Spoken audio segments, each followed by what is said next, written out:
Christine Hermosa, gustong makatrabaho ulit si Jericho Rosales. Say mo dyan yan.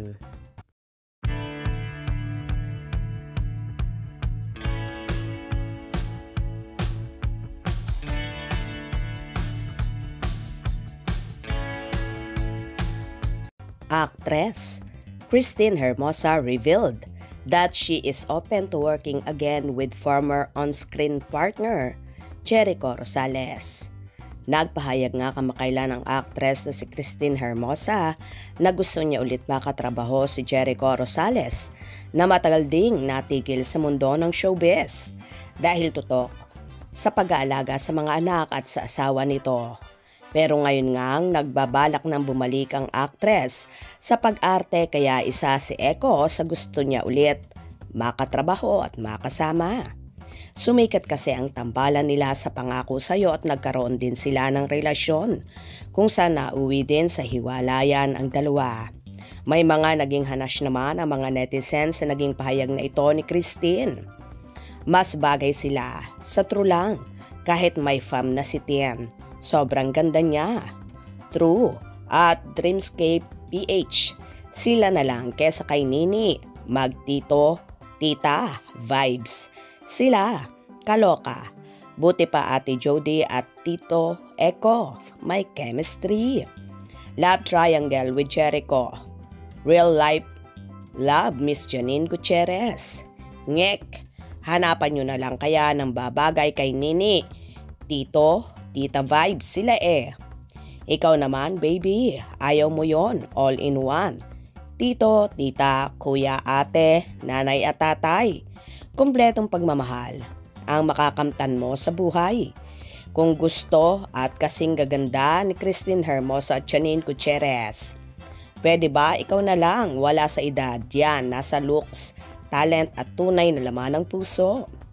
Tita si Nini, bagay sa iba.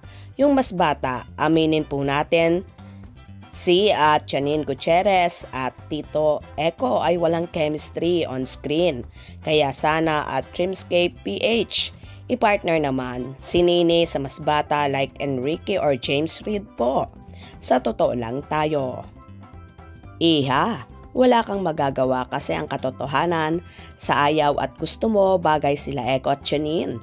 On and off screen. Ikaw lang at ang mga bitter lang ang nagsasabing hindi sila bagay. I understand you. But Janine and Jericho Rosales are not love team. The truth is, they are lovers. Kung mahal mo si Nini, suportahan at maging happy ka kung saan siya masaya. Hindi mo matuturuan ang puso like Enrique. He has his own life. Hindi naman si Janine ang love niya. Magkatrabaho lang sila.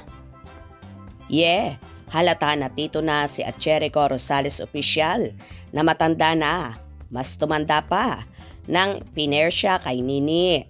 Sana matuloy, siguradong papatok din sa manonood. Pangako Sa'yo Part 2, kahit meron na silang kanya-kanyang buhay, ay bagay pa rin at kikiligin pa rin ang madlang people. Lalo na ako, #EcoTien. Ayan na, magbabalik na ang #EcoTien. EcoTien, fun here. Pangako Sa'yo, continuation. Supposed to be, market din yan, sayang din ang pera. Maraming ang so excited na fans ng EcoTien.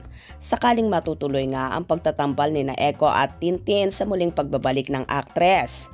Ano naman kaya ang magiging reaction dito nang napapabalitang kasintahan na ni Jericho na si Janine Gutierrez?